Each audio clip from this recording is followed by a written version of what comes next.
तो गाइस बाकी दुनिया का तो पता नहीं, लेकिन कोडी रोड्स के तो मजे ही मजे हैं भाई। क्योंकि अगर दुनिया में उनके साथ कुछ अच्छा होना है ना, तो वो अभी के अभी उनके साथ होता ही जा रहा है। तो देखो हुआ कुछ यूं कि जब मैडिसन स्क्वायर गार्डन वाला स्मैकडाउन एंड हुआ था, तो हमें कोडी रोड्स देखने को मिले थे। जब चीजें ऑफ एयर चली गई, वो अपनी स्टाइल में आए, सबका शुक्रिया किया, सबसे बात करते रहे एंड अचानक ही उन्होंने कह दिया कि वो कुछ दिखाना चाहते हैं एंड एक ब्लैक पाउच लिया उन्होंने, जहाँ पर एक चैंपियनशिप अनवेल कर दी उन्होंने। और ये वही सेम चैंपियनशिप थी जो उनके फादर को मिली थी, वो भी for the first time ever at 1977। अब ये परमानेंट रहने वाला है या फिर this is just an honour, अब वो तो आगे आने वाले टाइम में ही पता चलेगा। बट हाँ, कोडी की तो चांदी चांदी हो गई। इनको इतना दुलार मिल रहा है ना डब्ल्यूडब्ल्यूई की तरफ से कि शायद ही किसी को डब्ल्यूडब्ल्यूई में ऐसा कुछ दिया होगा। तो congratulations to Cody Rhodes and आप मुझे भी खुश कर सकते हो चैनल को अभी लाइक एंड सब्सक्राइब करके। रेस्ट ऑफ वीडियो को एंड तक पूरा देखना। एंड नाउ आप देख रहे हैं रेसलमेटिक्स एंड सब्सक्राइब करना तो बनता है। वेल गाइस देखो, जैसा कि हमने आपको बताया ही था कि ब्लड लाइन अब पॉल हेमन की जमकर मार लगाने वाली है, तो इसी स्मैकडाउन पर उन्होंने कुछ वैसा करके भी दिखा दिया। सो इसने मुझे सोचने पर डाल दिया कि चलो एक पल के लिए रोमन रेंस को साइड कर दिया जाए और मान लिया जाए कि वो नहीं आ रहे हैं। तो क्या पॉल हेमन खुद को बचा नहीं सकते, वो कुछ कर नहीं सकते? क्या आपको एक ऐसा नाम याद नहीं आ रहा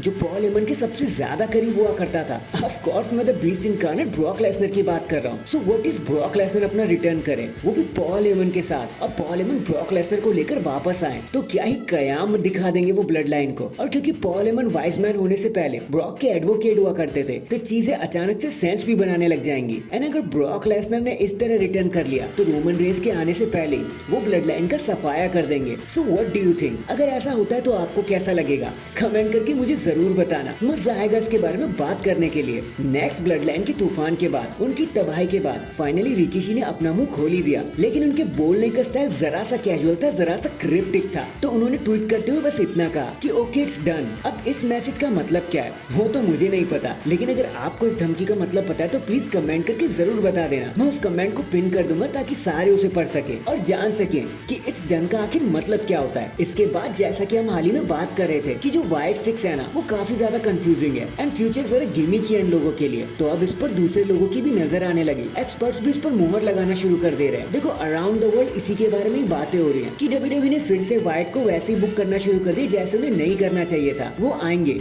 लोगों को डराएंगे और फिर चले जाएंगे। इनका इम्पैक्ट नेग्लिजिबल हो जाएगा कुछ टाइम बाद। एंड इस लपेटे में तो ट्रिपल एच फिर से फंस गए और लोगों ने उन्हें बोलना शुरू कर दिया कि ट्रिपल एच को पता ही नहीं है कि व्हाइट को लेकर कैसे आया जाए, वो बस रिटर्न करवा दिया उन्होंने। बाकी उनको समझ नहीं आता कि इनको ट्रीट कैसे करना चाहिए, शायद उनको भी नहीं पता। एंड गाइस यही दिक्कत होती है जब कोई गिमिक की कैरेक्टर सीन पर आता है, तो एक तो इनको टाइटल अपॉर्चुनिटीज नहीं मिल सकती, ऊपर से ये पब्लिक अपीयरेंस भी नहीं कर सकते अपने कैरेक्टर में रह के। खैर अब इस लिस्ट में आप टेकर और ब्रे व्हाइट को तो ऐड कर ही मत देना, क्योंकि भाई उनकी बात जरा अलग है, वो प्योर जीनियस थे। तो डब्ल्यूडब्ल्यूई ने उन्हें क्रिएटिव फ्रीडम दे रखी थी। अब ऑब्वियसली ये व्हाइट्स के साथ तो नहीं होने वाला जो नई व्हाइट सिक्स आई है। बाकी लेट्स सी अब आगे क्या होता है। इन दी एंड अब क्योंकि ब्लड लाइन ऑलमोस्ट कंप्लीट हो चुकी है, तो सभी ने ये सोचना शुरू कर ही दिया होगा कि अब रोमन किस तरह अपनी वापसी कर सकते हैं। कुछ का तो ये तक कहना है कि वो मनी इन द बैंक में आ जाएंगे, और कुछ ये मानते कि समर स्लैम में आएंगे, और कुछ तो यहाँ तक क्या उठे कि इस साल का जो सर्वाइवर सीरीज वॉर गेम्स होने वाला है ना, वो blood line versus blood line वाला ही होने वाला है। लेकिन फिर घूम फिरा के बातें वहीं आ जाती हैं कि आखिर रोमन वापसी कैसे करने वाले हैं। सो गाइस अब खुश हो जाओ, क्योंकि उनकी वापसी के बीज अब बोए जा चुके हैं। क्योंकि अब पॉल हेमन मार खा के ब्लड लाइन से बाहर जो हो गए हैं ना, अब वो चुन चुन के अपने पुराने टीम मेंबर्स को दोबारा से जोड़ना शुरू कर देंगे और फिर सबको साथ लेकर ब्लड लाइन 2.0 की मार लगाएंगे, उन्हें सबक सिखाएंगे।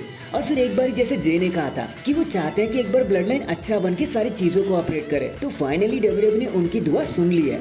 एंड डू नॉट वरी, देखो यार वो मनी इन द बैंक में तो नहीं आने वाले, लेकिन समर स्लैम में वो अपनी वापसी जरूर कर देंगे। रोमन रेंस अपनी वापसी कर देंगे, क्योंकि अभी कोडी रोड्स का पीछा भी छुड़वाना बाकी है ब्लड लाइन से। एंड हो सकता है इस बार जब रोमन रेंस रिटर्न करे तो वो कोडी रोड्स को बचाने के साथ ही रिटर्न करे। बाकी लेट्स सी अब रोमन का धमाका कहाँ जाके ब्लास्ट होता है। So that is it guys, अभी के लिए तो बस इतना ही। आप मुझे बताना पहले क्या देखना चाहोगे, ब्रॉक लेसनर ने पॉल हेमन को बचाया या फिर रोमन रेंस ने रिटर्न कर लिया? कमेंट करके जरूर बताना। एंड चैनल पर नया है तो चैनल को जल्दी से लाइक एंड सब्सक्राइब कर दो। बाकी मैं मिलता हूँ आपसे किसी और अपडेट के साथ, तब तक के लिए अपना ख्याल रखें और खुश रहें।